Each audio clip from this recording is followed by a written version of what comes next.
Muito bem, nós hoje vamos utilizar a operação diferencial gradiente do espaço tridimensional para discutir algumas técnicas, né, em que aparece essa operação, né, que é a generalização da diferenciação para funções multidimensionais. Então, a gente vai ilustrar a utilidade dessa operação em dois problemas específicos, né? A determinação de raízes de funções de equações não lineares ou de sistemas de equações não lineares, né? E também na determinação de extremos de funções de múltiplas variáveis. Em engenharia, geralmente, esses problemas de determinar valores máximos ou mínimos são problemas de otimização, né? Então, você, em algumas situações, tem um dispositivo. O desempenho desse dispositivo depende de alguns parâmetros e a escolha mais adequada dos parâmetros vai otimizar o desempenho do dispositivo. Pode ser, por exemplo, um sensor cuja sensibilidade pode ser otimizada com a adequada escolha dos parâmetros, né? Então, determinação de máximos ou mínimos, né? Na verdade, cai nesse problema em engenharia que chama de problema de otimização, que é a determinação de parâmetros que dá um melhor desempenho para a função a ser otimizada. Essa função, nesses problemas de otimização, essa função é denominada geralmente de função objetiva, certo? Então, vamos só começar primeiro com um problema de solução de raízes de equações ou de sistemas de equações não lineares, né? Vamos começar só com uma equação, né? Como é que a gente resolve numericamente a raiz de uma equação? Vamos terminar uma primeira raiz, tá certo? Considere que você tem aí a função é f de x, né? Deixa eu só abrir aqui, eu esqueci meu notes, certo? Deixa eu apagar isso aqui, vou escrever aqui mesmo. Você tem aí uma função de uma variável, f de x, né? Certo? E suponha que eu tenha um valor x0, que é uma boa estimativa para a raiz dessa função, certo? Então, o que a gente faz? A gente aproxima f de x em torno de x0. O que a gente faz? Bom, a gente usa a expansão em série de Taylor em primeira ordem, né? F de x mais um pequeno incremento delta x é aproximadamente, né, f de x0 mais a primeira derivada, chamada de f', né, no ponto x0, vezes o incremento, né, delta x, certo? Então, se eu escolher adequadamente o meu ΔX, eu vou estar muito próximo da raiz, se o x0 for um bom chute inicial, né? Certo? Então, vamos dizer que eu escolhi um bom chute inicial e me aproximei bastante da raiz. Então, quer dizer que aqui a função vai ser aproximadamente igual a zero. Então, a melhor escolha que eu posso fazer para ΔX é quando isso aqui der próximo de zero, né? Essa parte aqui, certo? Ou seja, então, isso me dá como solução para ΔX o quê? A razão menos, né, a função derivada, certo? Chamada de f' de x0 a menos 1 sobre f' de x0, né? Delta x, vezes f, né, no caso. Certo? Né? Então, essa é a correção que a gente faria. Certo? É claro que a gente não vai dar um chute inicial muito perfeito, né? E nem a próxima incremento vai me dar a raiz final, certo? Então, o que se faz é você começa com o valor inicial, certo? E vai corrigindo o ΔX de acordo com essa receita, né? E vai corrigindo, certo? Atualiza, é um processo iterativo, atualiza, né? x1, né? x1 menos x0 é aproximadamente menos f' de x0 é menos 1 ΔX. ΔX, no caso, é x1 menos x0. Daí você vai para a próxima iteração, x2, você faz o quê? Bom, x2 menos x1, né? Corrige de novo, né? Menos f' de x1 a menos 1, delta x. Delta x agora passa a ser esse novo incremento, que é x2 menos x1. E assim sucessivamente você para o processo até que a diferença se torne tão pequena quanto o critério que você adote, certo? Ora, a gente pode estender esse conceito para uma função de n variáveis, né? A gente só generaliza a expansão em primeira ordem, né? A generalização da expansão em primeira ordem emprega, né, o operador nabla, ou seja, o gradiente de uma função. Então você tem aí, quando você tem aí uma função de várias variáveis, vamos colocar as variáveis no vetor x, na lista, né, em matemática. Então x é um vetor aqui, certo? É uma lista de n elementos, né? Delta x é o incremento em cada elemento, ou seja, é uma lista de incrementos, né? Então você vai ter que, mesma coisa, né? F de x mais delta x é o valor de f no ponto x, ou seja, no vetor x, mais a correção em primeira ordem, que é essa operação aqui, certo? Vezes o incremento. Isso aqui é um produto escalar, né? Que é realizado facilmente em matemática, tá certo? Esse nabla f é a ação do operador nabla. Cada componente de nabla é a diferencial em relação à variável correspondente, né? E nabla aplicado a f é simplesmente o vetor cujas componentes são as derivadas parciais em relação a cada variável, a iésima variável no caso, né? Ou seja, na verdade o que ele está fazendo aqui é expansão em série de termos, né? É isso que ele está fazendo. Ou seja, ele está fazendo assim, ó, delta x1, delta x2, etc. Delta xn, né? É o produto escalar, tá certo? df dx1, etc. df dxn. Estou botando aqui mais ou menos notação de matemática, né? Produto escalar com delta x, né? Delta x, desculpa, isso aqui é derivada. Deixa eu só fazer aqui. Eu esqueci do f de x, peraí, deixa eu só tirar isso aqui. Isso aqui vai ser. Na verdade não é isso que eu estou fazendo, né? Eu estou fazendo outra coisa. Peraí, está tudo errado aqui. Vai aqui.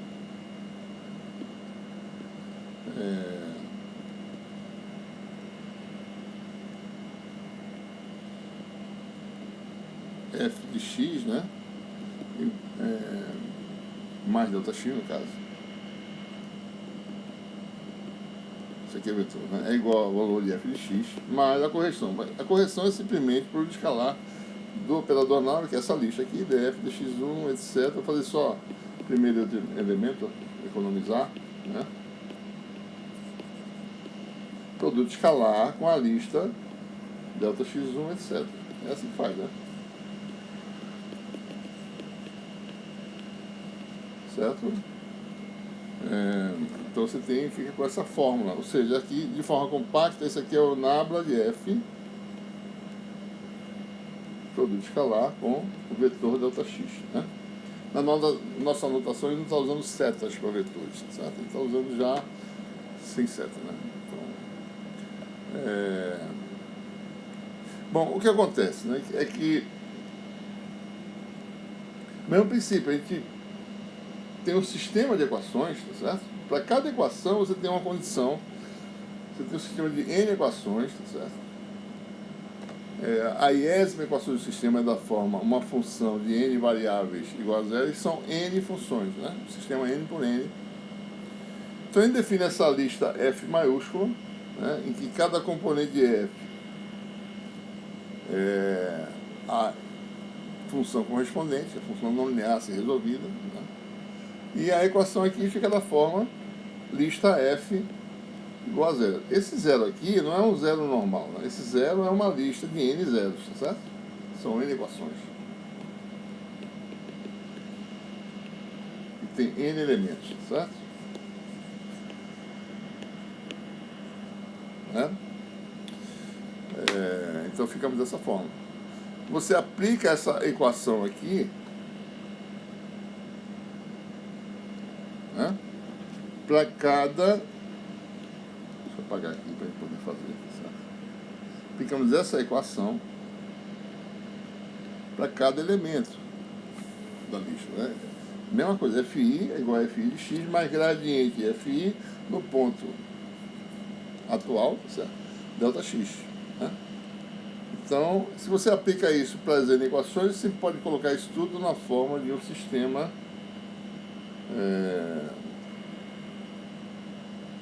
né? Você pode colocar dessa forma aqui, certo? O vetor f, que é um conjunto de n elementos de funções f, igual ao vetor f no ponto atual, mais o gradiente aplicado a f, vamos ver como é que é isso, tá certo? Delta x. Esse gradiente aplicado a f, ele tem como elemento o gradiente aplicado a cada função, né? Certo? E o interessante é que na matemática, se você pegar, aplicar o operador nabla que tem no matemática, o grade, tá certo? No vetor f, ele vai fazer exatamente isso aqui, ele já faz direto essa operação diferencial. Ou seja, se a gente for ver a forma matricial desse vetor, né, ele simplesmente vou botar aqui, forma matricial de nabla de f, né, é um vetor coluna, tá certo? Cada elemento é o gradiente da função correspondente, n funções, e aqui a linha é o vetor, né, correspondente derivado em relação da função correspondente em relação às n variáveis. Ou seja, calcular isto aqui é direto na matemática, né? Você pega o operador grade de um vetor, tá certo? Ele vai fazer a operação em cada elemento do vetor, como está nas notas, tá? Então, o princípio é o mesmo. A gente vai resolver o sistema de uma vez, o sistema de n equações não lineares, né? Usa o mesmo princípio, tá certo? A gente supõe que você tem um chute inicial, que é um vetor agora, x0, faz um incremento vetorial Δx, e a gente assume que todas as equações são resolvidas simultaneamente. Qual é a escolha que eu tenho que fazer, né, para esse Δx? Como é que eu escolho? Bom, eu escolho que isso aqui dê zero para todas as funções. Ou seja, a equação é da forma f de x0 mais nabla f Δx igual a zero. E o que acontece? Lembre-se que isso aqui é uma matriz quadrada, n por n, certo? Isso aqui é um vetor coluna, né? N elementos. Isso aqui é uma matriz coluna também, um vetor coluna de n elementos, né? Então, se eu manipulo aqui, tá certo? Então, eu fico com Δx, nabla f, né? Δx igual a menos f de x0. O que eu faço aqui é inversa em ambos os membros, né? Então fica Δx igual a menos a inversa da matriz nabla f aplicada a f de x0. Aí está a solução do problema, certo? Esse esse é o incremento que ele vai ficar dando, né, no vetor x, quer dizer, incrementar cada componente, né, de forma que a gente convirja para uma solução. Ou seja, o procedimento é muito semelhante ao método de Newton-Raphson para uma variável, né? Certo? Então, a gente resolve dessa forma aqui, né? Ou seja, você faz iterações, né? Você vai iterando a variável, o vetor x, né? Se o valor de x na késima iteração é xk, então no valor de x vai ser xk, mais a correção, que é a matriz inversa do nabla f, na késima iteração, o valor do vetor f na késima iteração. Você faz tudo isso de uma vez só, certo? Né? Então, isso aqui tem esse indicado, né? Calcular o gradiente de f para x igual a xk. né? E FK é o vetor de funções, né? A lista de funções na caésima iteração. E está resolvido o problema, certo? Como é que a gente termina o processo? Bom, esperando que haja alguma convergência, né? Dentro de um número máximo de iterações, né? Ou quem ocorrer antes. O número máximo de iterações, depois pode ser que não convirja, ele fique querendo calcular e não acaba nunca. Então é bom você estipular, por medida de segurança, o número máximo de iterações a ser feita no seu algoritmo, né? E a gente calcula, né, no matemática, essa função. Você tem o vetor ΔX na caésima iteração, que é esse vetor aqui, certo? Né? E você calcula essa função absoluto, né, do vetor ΔX na caésima iteração, né? Isso aqui fornece o absoluto de cada elemento no matemática, certo? Então, basta você calcular, bom, qual é o máximo valor absoluto dentre todas as variações absolutas de ΔX, né? Então, você estabelece que esse máximo seja menor do que um epsilon para você terminar o seu procedimento, né? Então, fica fácil, tá certo, você resolver o sistema, né? Então, só lembrando a vocês, tá certo? A sintaxe do matemática para o grade, que é nabla F, né? Certo? Então, se você tem uma função de 3 variáveis, você tem um sistema de 3 equações, né? Primeiro elemento, segundo, terceiro são F de H da lista. Esse aqui é o F, né? Essa lista aqui, ó. Então, a sintaxe é essa: grade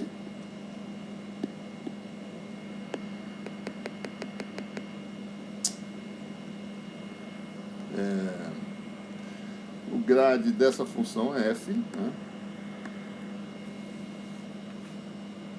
Essa função F, certo? Aparece aqui. Então, essa é a sintaxe grade, né? Você bota aqui a lista que você quer. E com respeito a quem, né? As derivadas. Aqui são as variáveis de diferenciação x, y, z.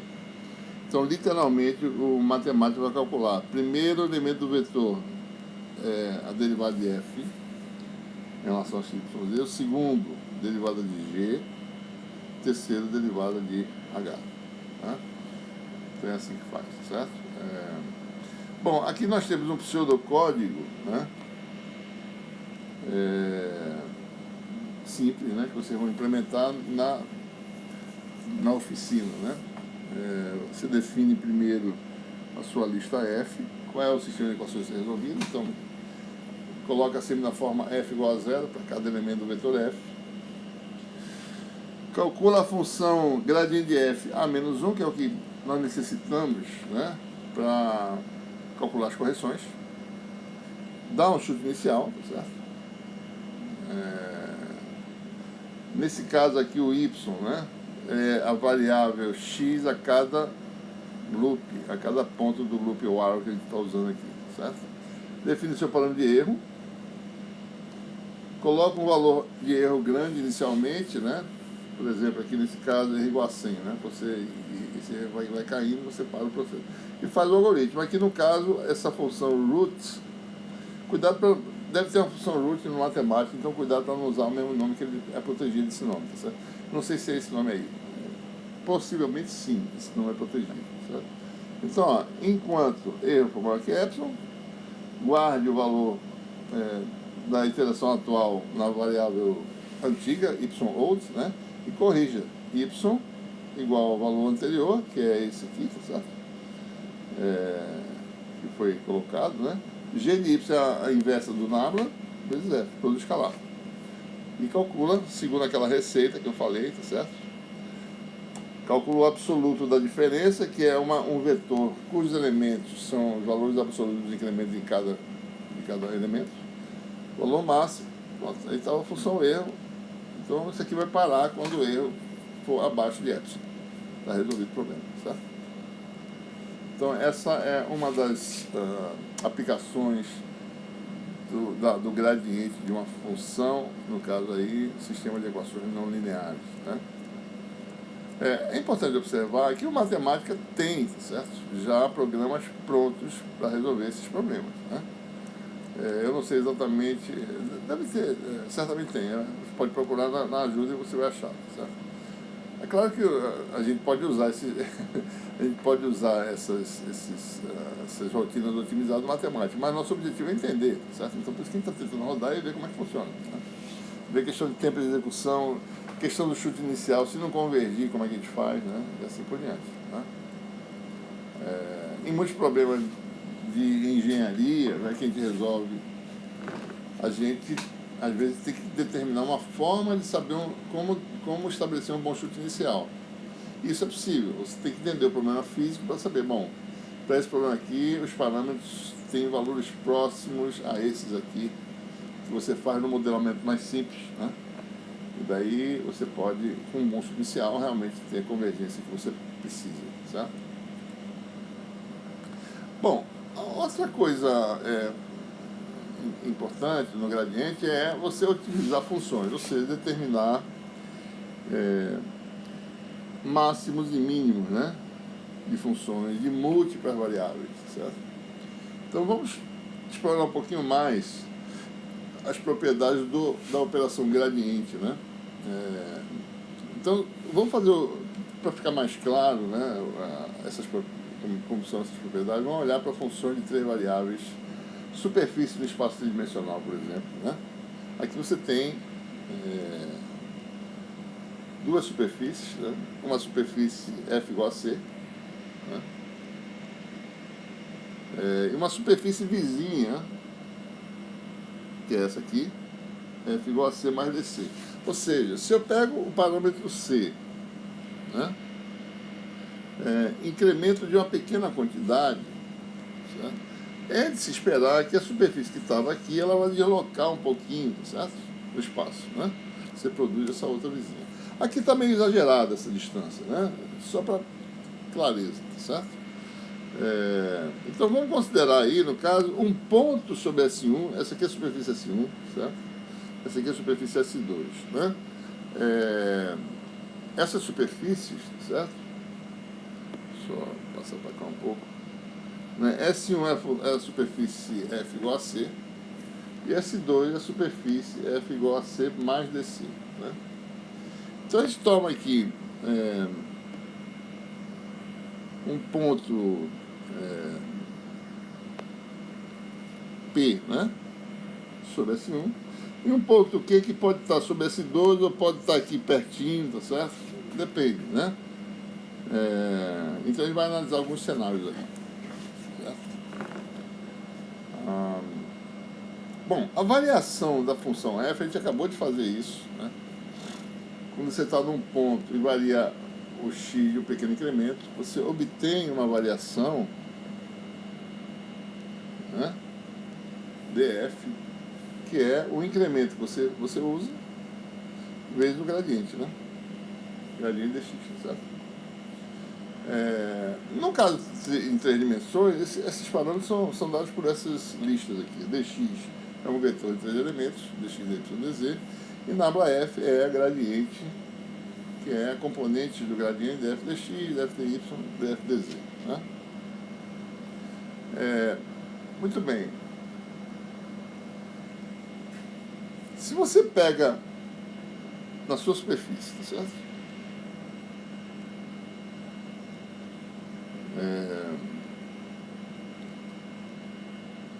Ao invés de pegar pontos em superfícies distintas, eu pego um ponto aqui e um ponto bem próximo, certo? Bem próximo, né? Ao longo dessa direção, que eu estou na plano tangente à superfície S1, certo? Quando você faz isso, ou seja, ao longo dessa direção tangente, né, o que acontece? Ora, aqui F vale C. Aqui eu estou ainda na superfície, F também vale C. Então dF vale 0. Então se eu for na direção tangente por um pequeno incremento nessa direção aqui, a variação em F é muito pequena, é praticamente 0. Se você pegar o incremento o menor que puder, você vai ter uma variação nula de F. Ou seja, se eu pegar um vetor dx na direção do vetor tangente, eu tenho um resultado 0. Ou seja, no caso presente, né? Você tem que, se você bota P e Q sobre S1,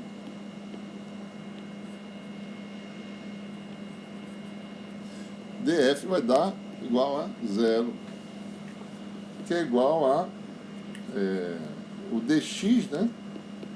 Ponto gradiente. Deixa eu tirar a seta aqui, que eu não uso seta, né? Gradiente. Dx é paralelo a t, né? Isso aqui é t escalar gradiente. T é o vetor tangente da superfície, no plano tangente. Então a primeira propriedade é essa, isso aqui dá 0. Ou seja, como f é conhecida, gradiente de f em cada ponto do espaço é um vetor com direção fixa, né? Modo de direções bem conhecidos. Então quer dizer que t é ortogonal a gradiente de f. Então o primeiro resultado que a gente obtém, né, é que a primeira propriedade do gradiente, né?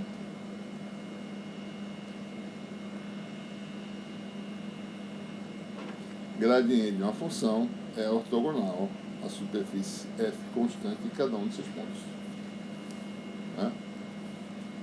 Primeira propriedade, tá certo? A segunda surge, se você voltar para cá para a nossa ilustração, deixa eu apagar isso aqui.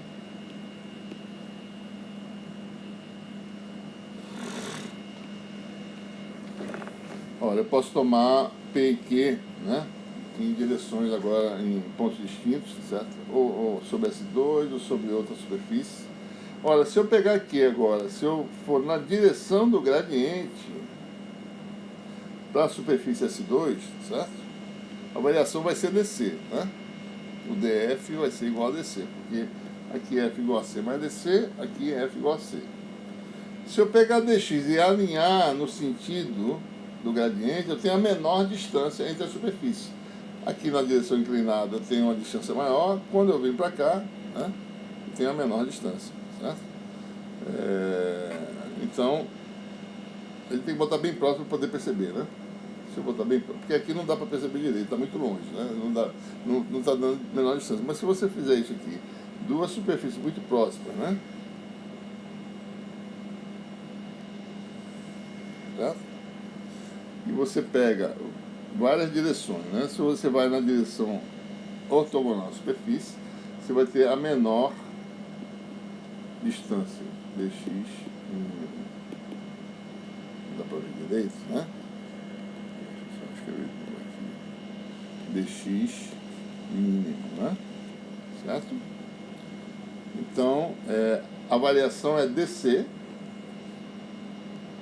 Eu orientei agora, eu sei que o gradiente está ortogonal à superfície, peguei o dx e orientei na direção do gradiente. Quando eu fiz isso, eu obtenho a menor distância, quando você vai da superfície de uma para a outra. Então, isso aqui vai dar dx mínimo, né? Gradiente de f, né? Na realidade, para o escalar, vira módulo de um, módulo de outro, cosseno de θ, mas θ igual a zero, dá cosseno de θ dá 1. Esse é módulo do gradiente. Isso é a magnitude do gradiente. Esse aqui é df, né? Sobre dx mínimo. Essa é a magnitude do gradiente. Ou seja, a magnitude do gradiente representa a máxima taxa de variação da função, né? Não está aqui especificado, certo?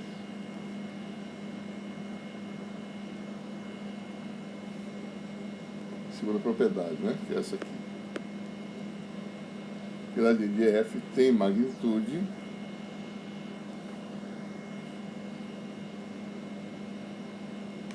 né?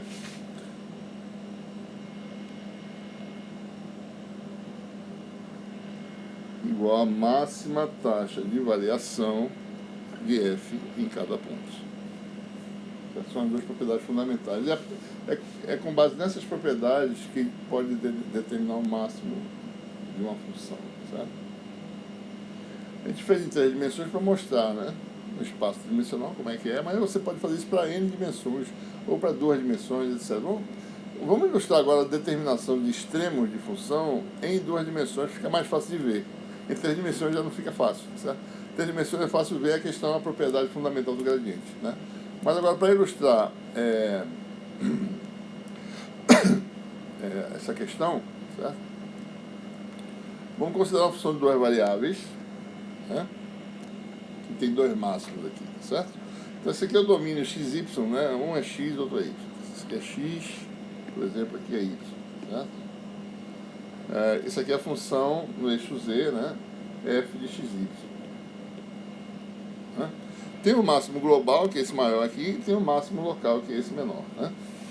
Dependendo do chute inicial que você dê, a solução ou vai para o máximo local, ou máximo global, ou pode divergir, dependendo do que aconteça, né? Em pontos em que a derivada seja muito baixa, pode ser que a correção seja muito grande e você saia do domínio, certo? Então a ideia, né, se você olhar as curvas de nível, né, você vai ver que as curvas de nível são mais ou menos essas curvas em que o valor, a altura é constante, né? Então, por exemplo, se eu der um chute inicial x0 aqui sendo x0, y0, certo? Então, veja, o gradiente em qualquer lugar é ortogonal às curvas de nível f igual a c. No caso, f igual a c para função de duas variáveis se torna curvas, né? Para funções de três variáveis, f igual a c é uma superfície, são superfícies. Para funções de duas variáveis, f igual a c são curvas de nível, que é o exemplo da gente. Então, no caso presente, agora o gradiente é ortogonal às superfícies, que são as curvas de nível f igual a c. Então, o gradiente vai ser sempre ortogonal, tá certo? A essas curvas de nível. Então, a ideia é, se você tem um dado chute inicial, para você chegar mais rápido até o seu extremo, é você ir na direção aqui do gradiente, né?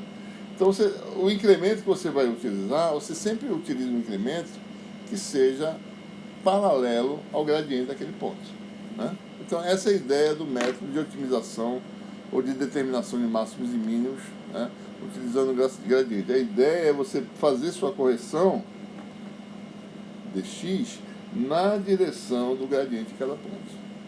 Essa é a ideia do método de otimização, tá? Né? Então, você tem um parâmetro de escala chamado de gama zero, né? Então, você corrige sempre na direção do gradiente, certo?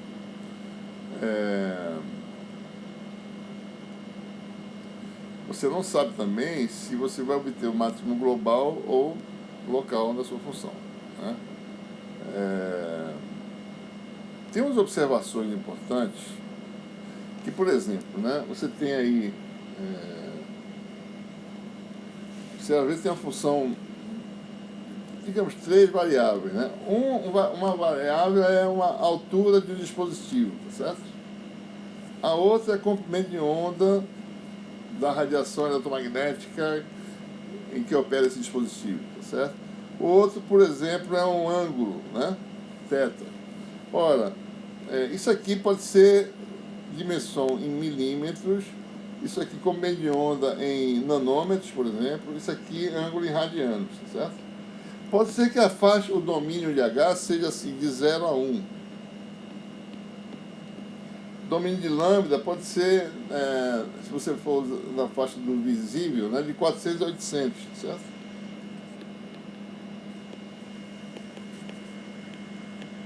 E θ varia de 0 a π,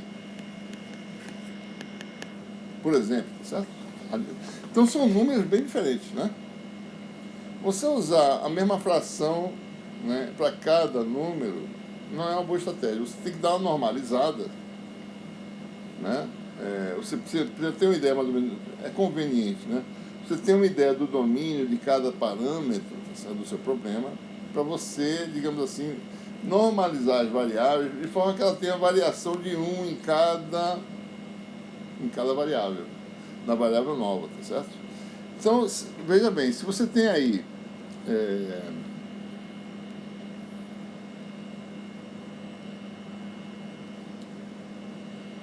se a variável x, por exemplo, né? Isso aqui é a iésima componente do vetor de parâmetros, tá certo? Se essa componente, se você sabe o domínio de variação mais ou menos desse componente, você pode normalizar dessa forma. Ou seja, x variando, o que é que x varia aqui, e você sabe, normalizando em relação a d, essa fração é da ordem de variando de menos 1 a 1, mais ou menos, talvez, ou de 0 a 1, né? Certo? Para cada coordenada. Então, se você sabe o domínio de variação de cada um, você pode normalizar com essas novas variáveis u, né? Em matemática, você pode fazer diretamente a divisão de listas, né? Elemento a elemento, usando essa razão aqui, certo? O vetor de parâmetros, o vetor de domínio que você define.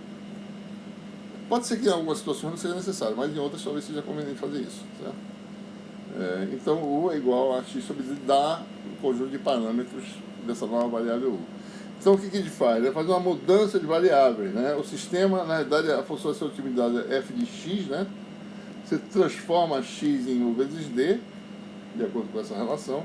Então, você agora trabalha com a função f de u. Você otimiza f de u, quando terminar o problema, mapeia de volta nos parâmetros x originais, tá certo? Então, essa é a ideia, né? Então, esse é um alerta que a gente faz quando você tem parâmetros muito diferentes, né? Domínios muito diferentes. A gente vai usar um fator de escala, uma fração, tá certo? Proporcional a gradiente, mas é a mesma fração em cada direção, então é melhor que você tenha, que o gradiente tenha tamanhos parecidos, tá certo? Nas várias dimensões, né? Bom, então você fica com essa correção agora no novo sistema de coordenadas, sistema U, e aqui você tem um gama. Observe que aqui f é geralmente adimensional, tá certo?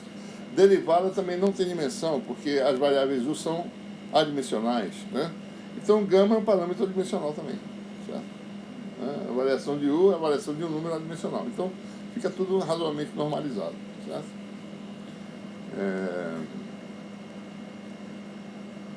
E no caso aqui, o gradiente agora fica, né, você está resolvendo o problema no domínio U, né? df deu 1, df deu 2, df deu n, certo? É importante observar que às vezes o método demora a convergir, porque à medida que o gradiente se torna pequeno, certo? A correção se torna pequena, né? Observe que quando o gradiente, na verdade é o seguinte, quando o gradiente tender a zero, porque você chegou lá no extremo da função, máximo ou mínimo. Nesse caso ele está determinando o máximo, porque o sinal aqui é mais. Determinação de mínimo, basta mudar o sinal para menos, certo? Então, a gente está fazendo a correção na direção do gradiente, né?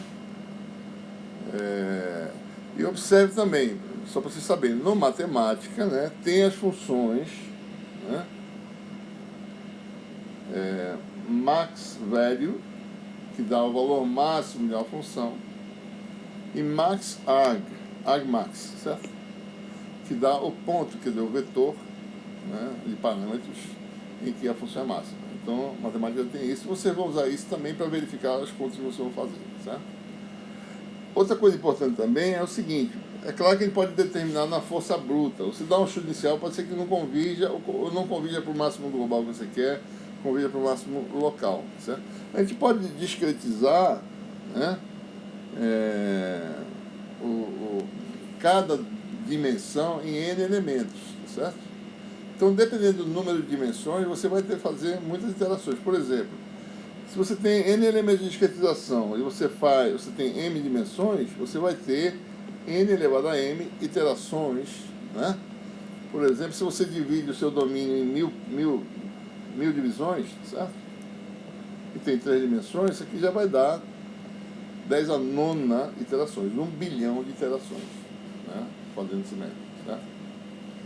A gente, na oficina, está fazendo uma proposta que considera chutes iniciais aleatórios, e com esses chutes aleatórios ele tenta determinar os extremos obtidos da função e seleciona o melhor chute aleatório possível, certo? Então, essa é a nossa estratégia, certo? Para ver se dá certo, né? Ok? É uma possibilidade, né? Nunca fiz isso antes, então vocês vão fazer pela primeira vez, tá certo? Testar essa ideia, né? Você dividir em poucos, discretizar um pouco com uma estrutura mais grossa, tá certo? é bom até investigar, né? Eu posso reduzir até que ponto, né, a minha discretização. Começar com chutes iniciais aleatórios e selecionar a melhor solução, usando o método gradiente, né? Existem métodos heurísticos também, em que você tem um conjunto de chutes iniciais, tá certo? E você tem algoritmos, tipo algoritmo de enxame de partículas, em que a melhor solução vai sendo... Você dá vários chutes iniciais e o grupo de soluções vai se aglutinando em torno da melhor solução, como no enxame, né, de pássaros, né, em que um pássaro vai para a direção, vai todo mundo junto, etc. Esse é o princípio, tá certo? A gente não vai fazer isso aqui, né, mas não é difícil de implementar também, certo? Vai usar gradiente e um pouquinho de... a gente vai usar chutes iniciais aleatórios, digamos assim, né? Há situações em que você já sabe um bom chute inicial, fica mais fácil de resolver, certo? Bom, aqui nós temos um pseudocódigo, né? Mais ou menos, que é parecido com o outro, na realidade, não é muito diferente não, né? A gente vai desenvolver essa oficina para determinar um extremo, né? Você define o chute inicial, certo? Né? Usa um valor de erro final, tá certo? Digamos 10 a menos 2 ou menos, tá certo? Um valor de gama que não precisa ser desse tamanho, tá certo? Pode ser 0,1, por exemplo, pode ser maior, né? Erro interno grande inicialmente, como a gente fez antes, e faz o algoritmo, que é fazer correções, certo? Ou seja, você normaliza as variáveis de acordo com a receita que a gente deu, né? Faz a mesma coisa, né? O valor final do vetor de parâmetros, né? Enquanto o erro for maior que certo valor, vai atualizando. O old igual a U, correção U mais gama VG, G é o gradiente, né, da função, e o erro, mesma coisa, né, aquela matriz de valores absolutos de diferenças, certo? E no fim terminou. Bom, daí, na realidade, isso aqui está um pouquinho errado, né? Isso aqui está errado, tá certo? Eu vou corrigir nas notas, tá certo? Eu descobri o erro aqui. Isto aqui fica fora do while, tá certo? Isso aqui, ó. Essa parte aqui fica do lado de fora. Aqui. Tá? Porque só quando você terminar a solução para U que você vai mapear de volta no X. Então é fora do while, né? Vou corrigir nas notas, tá certo? Então é mais ou menos isso. Bom, então isso é mais ou menos o que a gente tem que falar sobre esse tema 8, né? Aplicações do gradiente na maximização e na determinação de raízes de sistemas de equações não lineares, né? Muito bem, eu vou aqui só falar rapidamente da oficina e eu quero que vocês façam, né? Primeiro é fazer todas as derivações dessas continhas que a gente fez aí, né? Na mão, certo? Como antes, né? Bom, e nas simulações vai determinar situações um pouco diferentes, né? Múltiplas raízes, como é que a gente resolve isso? Né? Você tem, às vezes, polinômios, por exemplo, né? Múltiplas raízes de polinômios, certo? A gente vai dar um exemplo aqui de uma função que é muito usada em engenharia, que é a função de Bessel. Vamos falar só sobre uma delas, a função de Bessel de ordem zero. Ela está aí na matemática, tá certo? É Bessel J, né? Essa função aqui, certo? Matemática. A gente vai determinar um número, as primeiras n raízes dessa função. Né? Qual é a ideia? A ideia é a seguinte: você determina uma dada raiz, a função faça um gráfico lá, a função Bessel de ordem zero, tá certo? É para x positivo, né? Ela é prima da função cosseno, só que a amplitude vai caindo, né? Ela parece, é uma função oscilatória, tá certo? Tem um número infinito de raízes, né? Como ele está mostrando aqui, certo? Ela vale 1 aqui na origem, vai caindo, né? 1 sobre a raiz de x, mais ou menos, certo? Então você tem a primeira raiz, a segunda raiz, a terceira raiz, aliás, terceira raiz, quarta, né? E assim por diante. Então, nosso objetivo é determinar as n primeiras raízes. Suponha que você calcule, você deu o chute inicial aqui na origem, certo? É claro que a função vai tender a essa raiz aqui, ela não vai para a esquerda, não vai para o lado de trás. Poderia ir, tá certo? A função é par também, então ela poderia ir para o lado de trás. Mas você chega aqui, achou a primeira raiz. Né? O que você faz? Bom, você elimina essa raiz do problema, pegando a sua função, construindo uma nova função f1 igual a j0 sobre x menos x1. Né? Quando você faz isso, certo? Essa função aqui não tem raiz de x1, porque eu tirei a raiz de x1. Tá? Então você agora vai procurar a primeira raiz da função f1. O que você faz? Você dá um chute inicial um pouquinho à direita de x1, constrói essa função f1 e pesquisa a nova raiz. Achou a nova raiz, daí constrói a função f2 igual a f1 sobre x menos x2. Essa função nem tem x1 nem tem x2 como raiz. Dá um chute inicial um pouquinho à direita de x2 e procura a próxima raiz e assim por diante. Essa é a ideia desse algoritmo. Então você vai fazer uma função, tá certo? Que é dependente do número parâmetro n, que é o número de raízes, que vai gerar uma lista com as n primeiras raízes da função de Bessel, certo? Então você, por exemplo, se você chamar a sua função de g, né? G de 10 aqui ainda vai ser uma lista de 10 raízes, você pode usar isso aí. Raízes de função de Bessel são muito importantes para você determinar perfil de modos em guias circulares e fibras ópticas, né? Frequência de corte, certo? Então depende dessa raiz. Né? Bom, esse é um primeiro problema, tá certo? Um segundo problema é a solução de um sistema de duas equações, também típico que aparece na engenharia, certo? Em engenharia, por exemplo, você quando resolve o problema de guias planares, tá certo? Você tem aí o núcleo, né? Em si a fração N1, a raiz da permissividade, né? E o material lateral, que permite o guiamento da onda que se propaga na direção Z, em si a fração N2, certo? Por exemplo, guia simétrico, né? Então ele é totalmente dielétrico, certo? Então você pode propagar, mas você precisa determinar a constante de fase desse sistema, e para resolver isso você precisa resolver uma equação, sistema de equações não lineares, dessa forma aqui, nas variáveis U e W. Uma equação é U tangente U igual a W, a outra é o 2 mais W2 igual a V2. A solução desse sistema depende desse parâmetro chamado de número V. Isso aí, em teoria de fibras ópticas e guias planários, né?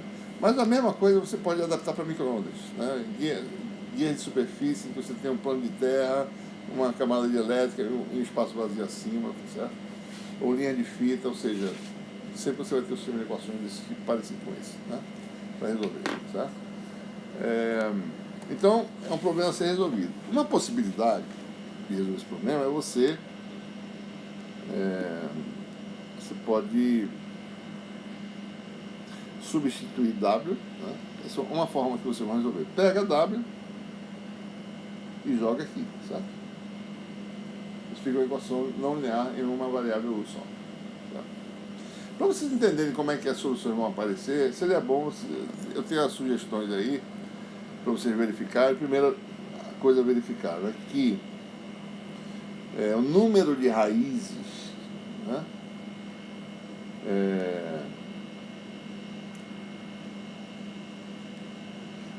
Vocês vão ter um V variável, a sua solução depende de V, a função de V, né? V maiúsculo, tá certo? O número de raízes varia com V, certo? Por exemplo, deixa eu mostrar para vocês algo que vocês vão fazer no matemática. Vocês vão fazer um gráfico, uma função é U tangente de U igual a W, né? E a outra é U2 mais W2 igual a V2. Né? Se eu fizer um gráfico W versus U, né? Toda vez que você tiver múltiplo ímpar de π sobre 2, você tem uma descontinuidade na tangente, né? O tangente de U é parecido com o tangente de U, tá certo? Então é algo assim, né? Certo? Isso aqui é π sobre 2, né? Aqui é π, tá certo? Então, deixa eu Isso aqui dá mais ou menos, é parecido com U, né? Só ele é aumentado de U. Entende? E aqui você tem tangente vale zero, então você tem algo assim, tá certo? Você tem esses ramos da função tangente. Essa aqui é a primeira equação, u tangente de U igual a V, igual a W, e a outra é o 2 mais W2 igual a 2. Para um dado V, essa outra são sequências, certo? Se você aumentar a V, você vai interceptar essa outra função em mais lugares, né? Então, para um dado V, aqui só tem uma raiz, daí vai ter duas raízes, e à medida que você aumentando V, você vai ter mais raízes, certo? Então, o número de raízes depende de V. Vocês vão verificar, tá certo? Uma primeira coisa para vocês demonstrarem, né, é que para o número n de n raízes, então V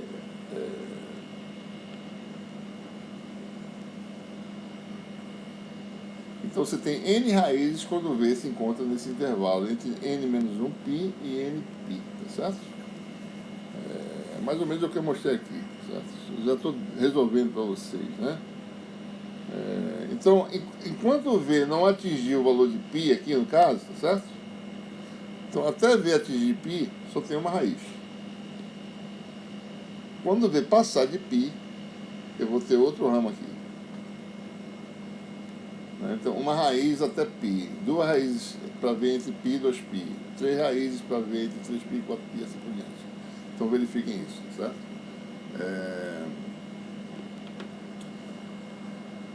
O que mais?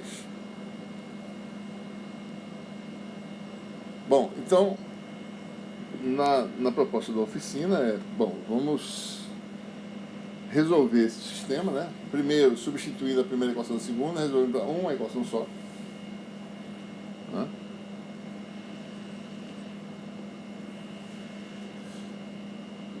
Solucionando uma função de uma única equação não linear, né? E a outra técnica é a técnica formal que a gente fez, resolvendo usando duas equações, usando a função f, né, que a gente falou, tá certo? Derivada dessa forma também, né? Cada solução que vocês vão obter para o IV, o IW, aliás, é um chamado ramo, tá certo? Vocês vão obter funções aí que a gente precisa saber como é que elas são, né? Algo assim, talvez, certo? Por exemplo, né? Só dá uma ilustração qualitativa, tá certo? Vamos fazer o gráfico de U versus V, né? V igual a zero dá zero a solução lá, né? Deixa eu ver. V igual a zero, se você olhar aqui, tá certo? Para V igual a zero,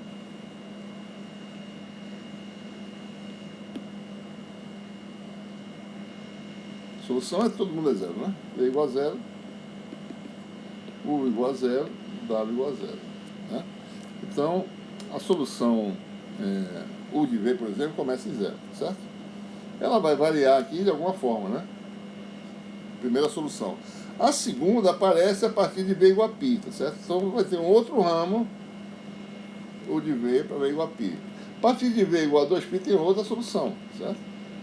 Então são os modos, né? O primeiro modo, certo?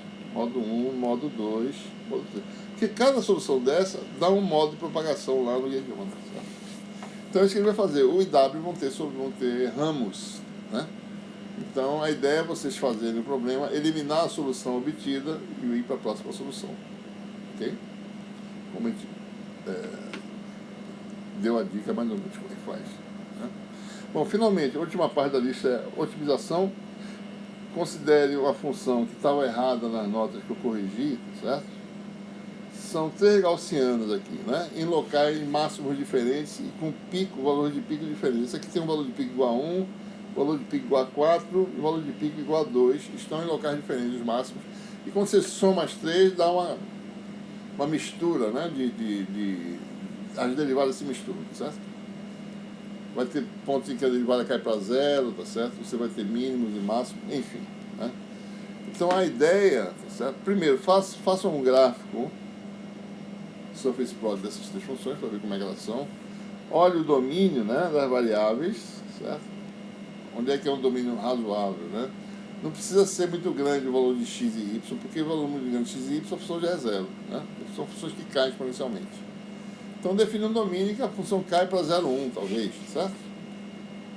Um domínio em LX e LY que a função cai para 0,1, né? Use as funções embutidas de matemática para determinar o máximo global, ver se funciona, que eu nunca testei, tá certo? E a localização do máximo, para ver se elas acham e quanto tempo leva para se chegar à solução, né? Observe no gráfico, ver se bate a solução de matemática. Tente alguns chutes iniciais diferentes para ver se o procedimento de matemática converge, certo? Bom, daí você vai fazer aquele pseudocódigo que eu sugeri, né, de determinação da tabela 2, né, para determinar um ponto extremo da função, né? Então a ideia aqui é, vamos tentar rodar o código para alguns valores de chute inicial, para ver o que acontece, se você obtém soluções distintas, certo? É claro que a solução pode ir para um mínimo também, né? Sem querer, você vai para o mínimo, apesar de você estar indo na direção no máximo, tá certo? Mas pode ser que você caia por alguma razão perto de uma derivada zero e fique lá, né? A correção não sai mais do lugar, certo? Mas aí a gente vai tentar essa estratégia, né? A gente vai fazer 100 iterações, quer dizer, 100 procedimentos. Vai dividir o domínio LX e LY em 10, certo? Mas de forma aleatória. Você vai definir, vai ter uma função de variável aleatória no matemática que permite você gerar, certo? 10 valores de x e 10 valores de y aleatórios e combinar todos esses 10 em 100 chutes iniciais. E vamos rodar, tá certo? O processo de otimização e ver se isso permite, ou seja, o seu algoritmo, você vai rodar de forma que ele determine o máximo, a melhor solução, o valor maior, né, da função dentre essas 100 soluções. Vamos ver se com isso a gente consegue resolver o problema do máximo global, né? Então, vocês rodem isso várias vezes, certo? Façam uma primeira simulação sem chutes iniciais e de forma inteligente filtra a solução, a melhor solução, né? Roda novamente, vê se o algoritmo é robusto, vê se ele consegue realmente achar o máximo global. Essa é uma questão que está em aberto, que eu não sei a resposta, certo? Na realidade, vocês podem botar menos chutes iniciais, se quiserem. Você pode botar 5 valores aleatórios de x, 5 valores aleatórios de y e gerar 25 chutes iniciais, né? 25 pares distintos, certo? Então, esse é o trabalho de vocês, tá bom? Então, ficamos por aqui. Até a próxima. Nos encontramos em breve.